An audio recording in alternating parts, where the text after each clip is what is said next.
ज्ञानाशिवाय मोक्ष प्राप्त होऊ शकत नाही हा सिद्धांत आहे, आणि ज्ञान भगवान शंकराशिवाय मिळू शकत नाही हा पण सिद्धांतच आहे. म्हणून शिवस्वरूप आहेत. बघा तुम्ही, महात्म्यांची ज्या वेळेला समाधी होते ना, त्यावेळेला त्यांच्या समाधीवरती महादेवाची पिंड बसवली जाते. स्वामीजींची समाधी झाली, त्यांच्या समाधीवर फार मोठी पिंड बसवलेली आहे, नर्मदेश्वर आणून बसवलेला आहे. का बरं? अहो ते संत शिवस्वरूप आहेत, ते ज्ञान देतात ना आपल्याला, ते उगाच ज्ञान देऊ शकत नाहीत. त्यांना ज्ञान देण्याकरिता आधी स्वतः शिवस्वरूप व्हावं लागेल, तेव्हा ते जगाला ज्ञान देऊ शकतात. म्हणून त्यांनी ते शिवस्वरूप आहेत. त्यांच्या जाण्यानं, त्यांच्या भौतिक या विश्वातून थांबण्यानं त्यांचं नंतर पूजन केलं जातं, ते शिवस्वरूपात केलं जातं. म्हणून शिवच असा आहे जो ज्ञान प्राप्त करून देणार आहे. मग त्या शिवाच्या माध्यमातून आणि ज्ञान प्राप्त झालं, ज्ञानानं मुक्त झाले महाराज. काशी क्षेत्रामध्ये भगवान विश्वनाथ वास्तव्य करतात. काशी विश्वनाथ म्हणतात, ज्याला काशीत मरण प्राप्त होतं ना, त्याला भगवान शंकर स्वतःच उपदेश करतात तारक मंत्राचा. मरायच्या वेळेला भगवान शंकर येतात आणि त्याच्या कानामध्ये तारक मंत्र सांगतात. म्हणून मरायला लागला का मनुष्य, त्या परिसरातले लोक त्याला तिथे घेऊन जातात महाराज. एखादी खोली करतात, खोलीमध्ये तो आता 4-6 दिवसावर आलेला आहे असं कळालं की त्याला तिथे घेऊन जातात, आणि एखाद्या खोलीमध्ये ठेवून मग त्याची थोडी सेवा करतात. मग तो तिथे जाऊन मरतो, पण सगळेच नाही मरत महाराज. बरेच मरायला लागलेले तिथे नेले की तिथल्या वातावरणात गेल्यावर ते चांगले होतात, उठून बसतात पुन्हा, आणि मग पुन्हा घरी येतात. घरी आल्यानंतर 4-6 दिवसांनी मरतात. अवकाशात मरण्याकरिता सुद्धा पुण्य असावं लागेल ना, काहीतरी भाग्य असावं लागेल ना. उगाच भगवान शंकर कसं काय उपदेश करतील? गाणगापुरामध्ये त्यांनी मला सांगितलं असं कोणी की तिथं फार भक्त येऊन थांबतात. जे भाग्यवान आहेत त्यांनाच गाणगापुरात मृत्यू प्राप्त होतो. ज्यांना भगवान दत्तप्रभूंची कृपा प्राप्त व्हायची नसेल ना, त्यांचा मृत्यू तिथं होत नाही. ते गुलबर्ग्याला जातात दवाखान्यामध्ये, मग तिथं त्यांचा मृत्यू होतो म्हणतात.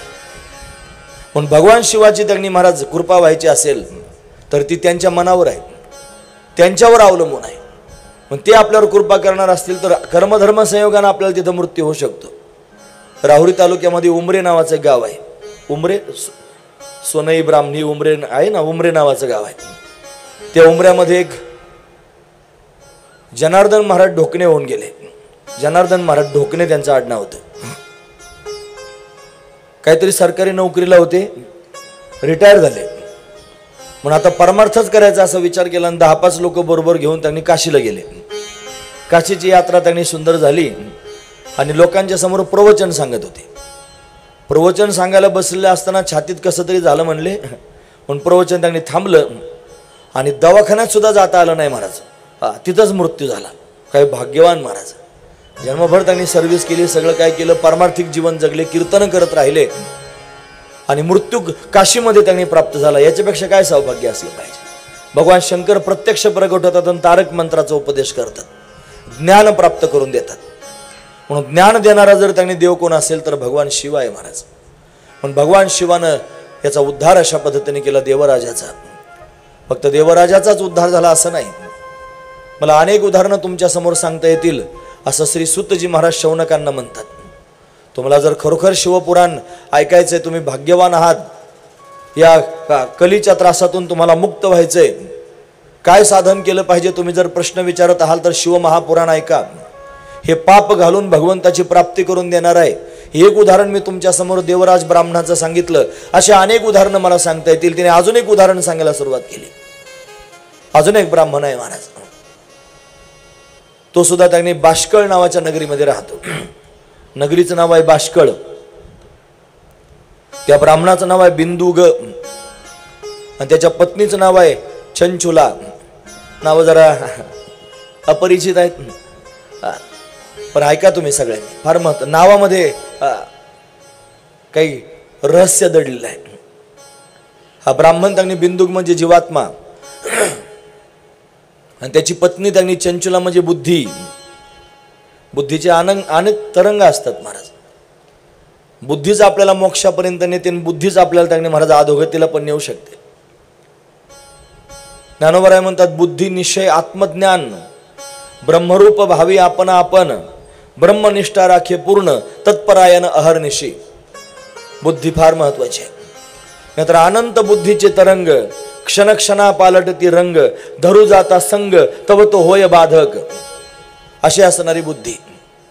आपली बुद्धी जर आपल्या स्वाधीन झाली असेल तर आपण परमात्म्यापर्यंत जाऊ शकतो महाराज. फार बुद्धिमान लोक जगामध्ये आहेत.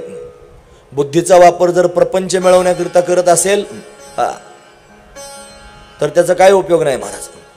बुद्धीचा वापरच करायचा असेल, खरं बुद्धीचं वैभव जर पाहायचं असेल, बुद्धीचे वैभव अन्य नाही दूधे, बुद्धीचे वैभव अन्य नाही दूधे, बुद्धीचे वैभव अन्य नाही दूधे, बुद्धीचे वैभव अन्य नाही दूधे, बुद्धीचे वैभव अन्य नाही दूधे, बुद्धीचे वैभव अन्य नाही दूधे, बुद्धीचे वैभव अन्य नाही दूधे, बुद्धीचे वैभव अन्य नाही दूधे. एका केशवराय सकळाचे, एका केशवराय सकळाचे, एका केशवराय सकळाचे, एका केशवराय सकळाचे,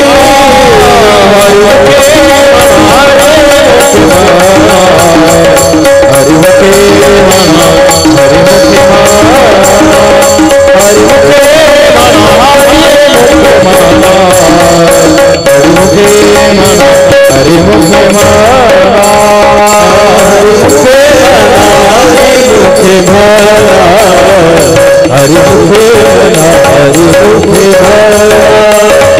हरिवके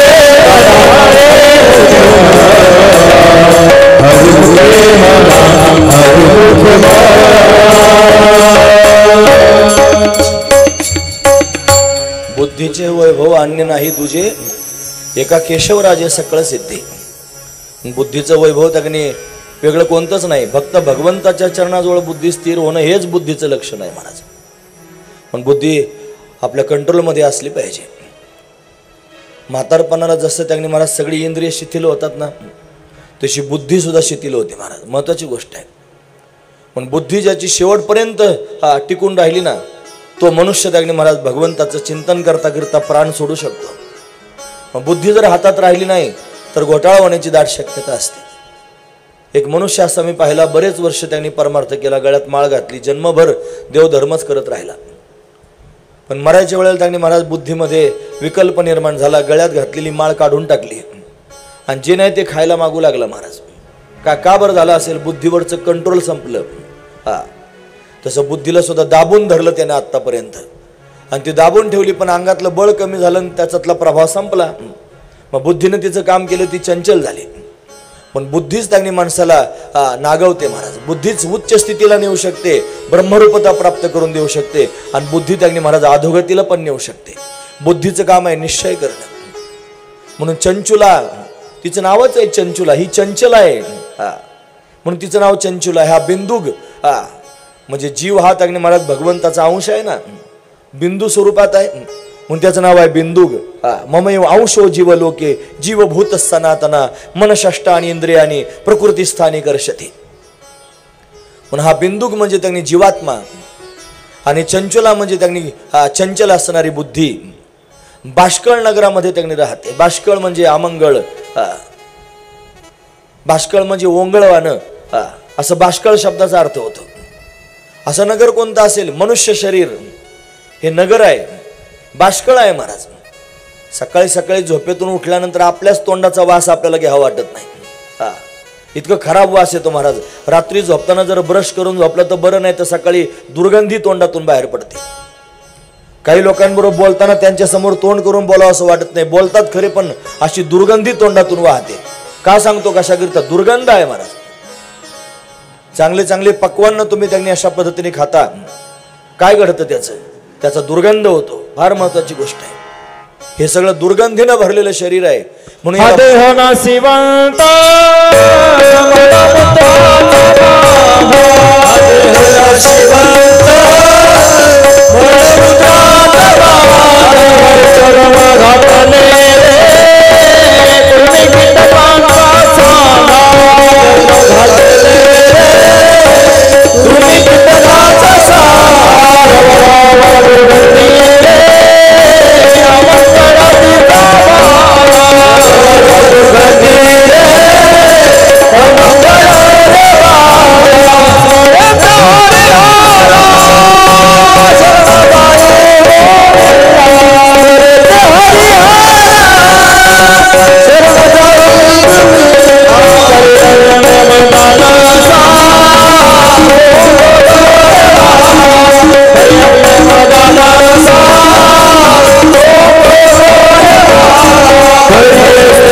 देह नाशिवंत, पुढे मळमूत्राचा बांधा, वरी चर्म घातले रे अमंगळ तिचा सांधा, रवरव दुर्गंधी रे, ही रवरव दुर्गंधी याच्यात गच्च भरलेलं आहे. याला बाष्कळ म्हणण्याचं तात्पर्य हेच आहे.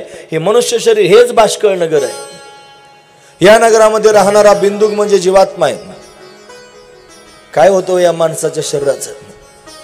असं एक वाक्य आहे, पशु का होत पनय्या, नरका कछु नाही होत. तुम्ही ऐकतात ना, जनावर जर मरण पावले तर निदान त्यांच्या कातड्यापासून हे तबले, मृदंग, त्याच्या वाद्या, हे सगळं होतं की नाही महाराज? त्यांच्या कातड्यापासून हे तरी होतं. माणसाच्या कातड्यापासून काय होईल? काहीच होत नाही महाराज. पशु का होत पनय्या, नरका कछु नाही होत. पण माणसाचं शरीर दुर्गंधीने युक्त, याचं काही होऊ शकत नाही महाराज. पण आता पण कशाला म्हणतात? हे पण म्हणण्याचं तात्पर्य असं आहे, नरकर्णी करे तो नरका नारायण बन जाय. नराचा नारायण होऊ शकतो, त्यानं फक्त कर्तव्य केलं पाहिजे. या जीवात्म्यानं या शरीरामध्ये राहून बुद्धीला स्थिर ठेवून जर चांगलं कर्म केलं तर तो जीवाचा शिव होऊ शकतो. एवढं सामर्थ्य त्याच्यात प्राप्त होऊ शकतं महाराज. म्हणून त्यांनी कशा पद्धतीने या देहामध्ये आल्यानंतर ऊर्ध्वगतीला जाता येतं आणि कशा पद्धतीने या देहामध्ये आल्यानंतर अधोगती पण प्राप्त होऊ शकते याचा विचार मांडण्याकरिता शिवपुराणामध्ये आणि दिव्य असणारे कथावर्णन करून सांगितले. ती या बिंदुक नावाच्या ब्राह्मणाची, त्याच्या पत्नीचं नाव आहे चंचुला. सुंदर कथा आहे, पण लांबलचक असणारी कथा आहे. आपल्याला कथा 9:30 वाजेपर्यंतच करायची आणि माझ्या घड्याळात 9:15 वाजलेले आहेत. मला 15 मिनिटात ही कथा सांगून होणार नाही. म्हणून विशिष्ट कोणत्या तरी मुद्द्यावर थांबलं पाहिजे या नियमानं. आणि आपण आता या मुद्द्यावर त्यांनी थांबणार आहोत. त्याच्यानंतर अजून समारोप करता करता 4-5 मिनिटं जातील. नंतर आरती पण होणार आहे. मग 9:30च्या काट्यावर जर मी थांबेन आणि त्याच्यानंतर जर सूचना होऊन आरती होईल तर आपल्याला हे सगळं स्थान सोडण्याकरिता 10 वाजतील. म्हणून त्यांनी आपण वेळेची जी मर्यादा त्यांनी पाहिलेली आहे आपल्या पत्रिकेमध्ये 9:30 वाजेपर्यंत आपण कथा करायची असं ठरवलेलं आहे. म्हणून आपण 9:30 वाजेपर्यंत कथा करू, पण अशा पद्धतीनं 9:15च्या दरम्यान आपण थांबू. त्याच्यानंतर पुढचे 10-15 मिनिटं सूचना सांगून आरती होऊन 9:30 त्यांनी वाजतील आणि मग त्यावेळेला आपल्या सर्वांना आपलं स्थान सोडता येईल. म्हणून जवळजवळ 7 वाजल्याच्या आधीपासून तुम्ही बसलेले आहात. 6:45च्या दरम्यान त्यांनी महाराज आपण सर्वजण इथे बसलेले आहात आणि तेव्हापासून आता 9:15 वाजेपर्यंत म्हणजे 2-2.5 तास आपण या ठिकाणी बसलेले आहात. एवढा वेळ त्यांनी एका जागेवर बसणं तेवढंसं त्यांनी सुखकारक नसतंय. कारण वयोवृद्ध मंडळी आहेत, त्यांचे कंबर, गुडघे, पाठ त्यांनी अवघडून जाते. मग त्यांनी हालचाल करावी लागते, वळवळ करावी लागते सारखी. म्हणून उद्याच्या कथेमध्ये मध्यंतरी एक 5 मिनिटाचं संकीर्तन होईल. पुढे त्यांनी मला संकीर्तनाचा महिमा मी सांगणारच आहे, त्याच्यात आलेलाच आहे तो की शिवपुराण सांगत असताना संकीर्तन करावं, भगवंताचं भजन करावं असं त्याच्यात वर्णनच आहे. म्हणून त्यांनी संकीर्तन होईल. त्या संकीर्तनामध्ये तुम्हाला आपल्या जागेवर उठून उभं राहता येईल. तुम्ही नाचण्याकरिता उभा राहायचा असा त्याचा अर्थ लावायचा नाही, चुकीचे अर्थ घेऊ नका. मला तुम्हाला नाचवायचं आणि मग मी तुम्हाला त्याच्याकरिता उभा करतोय असलं डोक्यात आणू नका. मी तुमच्या हिताचं सांगतोय. खरं सांगा, गुडघे, पाठ, कंबर त्यांनी 2-2.5 तास बसून काहीतरी अवघडलं असेल ना. म्हणून त्यांनी तुमच्या सुविधेकरता 5 मिनिटं तुम्ही जागेवर उभं राहू शकता भजन करत असताना, संकीर्तन करत असताना. आणखी एक मुद्दा सांगतो. ज्याला बसलेला असताना त्यांनी महाराज लघुशंकेला जाण्याची इच्छा असेल, काही ना शुगर असते, काही ना काही जास्त त्रास असतो, लघवीला जायची त्यांनी इच्छा असते, पण नाईलाज असतो, त्यांनी कथेत विक्षेप होईल म्हणून बसूनच राहावं लागतं. त्या संकीर्तनाच्या दरम्यान त्यांनी बाहेर जाऊन यायचं, पण एकच पथ्य पाळायचं. एवढं पवित्र वातावरण आहे, एवढं निर्मळ वातावरण या मंडळीने तयार केलंय. गावगाव कथा होतात महाराज.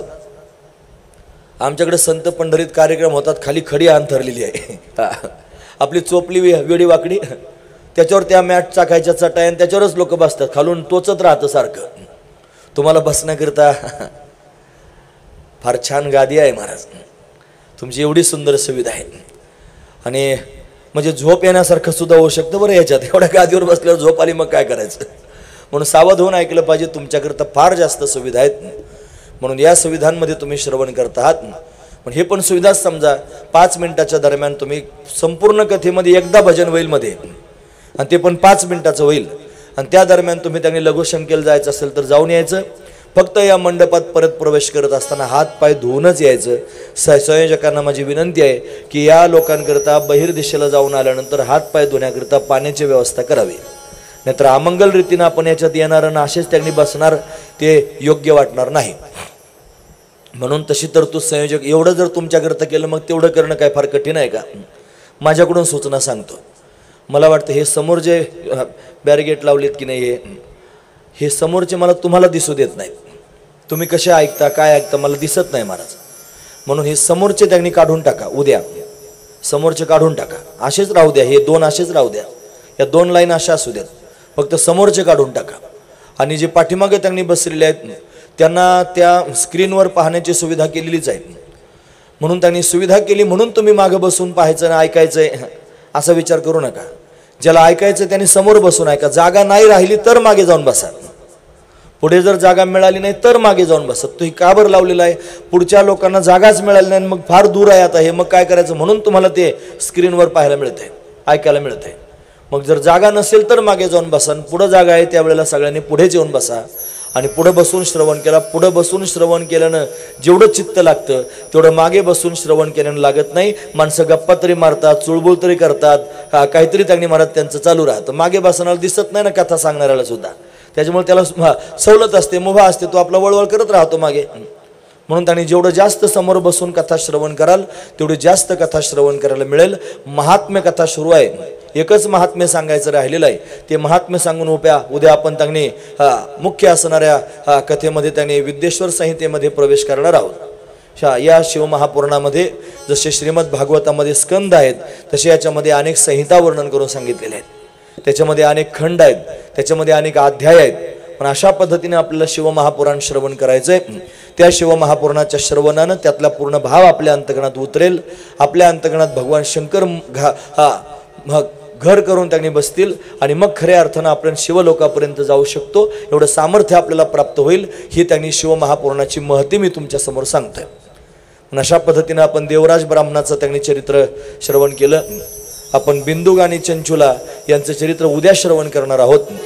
तुम्ही जर खरंच बारकाईने ऐकत असाल तर इथपासून तिथपर्यंत शिवमहापुराण का आहे, कशाकरिता श्रवण करायचं, आयोजनानं काय होतं, श्रवणानं काय होतं, कशा पद्धतीनं फल प्राप्त करून देतं, कसं भगवान शंकराचं स्मरण केलं पाहिजे, आपण त्याच्या भेटीची इच्छा कशी केली पाहिजे, त्याच्याकरिता प्रयत्न कसे केले पाहिजे, त्याचा अनुग्रह कसा प्राप्त करून घेतला पाहिजे, हे सगळंची सगळं वर्णन आत्तापर्यंत आपल्यासमोर सांगून झालेलं आहे. म्हणून ते अतिशय महत्त्वाचं होतं. उद्यापासून आता हे सांगितलं जाणार नाही. उद्यापासून त्यांनी चरित्र कथांमध्ये प्रवेश अशा पद्धतीने होईल. म्हणून त्यांनी आता 9:20 झालेले आहेत. पुढची जे 10 मिनिटं आहेत त्याच्यामध्ये तुम्ही सूचना सांगा आणि आरतीची तयारी त्यांनी करा. आणि आरती झाल्यानंतरच मग आपण आपलं स्थान सोडायचं आहे. जोपर्यंत सूचना सांगून होत नाहीत तोपर्यंत आपण आपल्या जागेवरून उठायचं नाही. असंच शांतपणे सगळ्यांनी बसा. अतिशय शिस्तीत तुम्ही त्यांनी श्रवण करत आहात. फार चांगलं त्यांनी वाटतंय.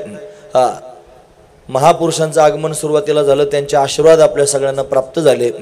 त्यांच्या आशीर्वादानं त्यांनी महाराज भगवान शंकर आपल्यावर कृपा करतील आणि दिव्य असणारी कथा आपल्या अंतकरणात प्रवेश करील. असो यानंतर संयोजक बोलतील.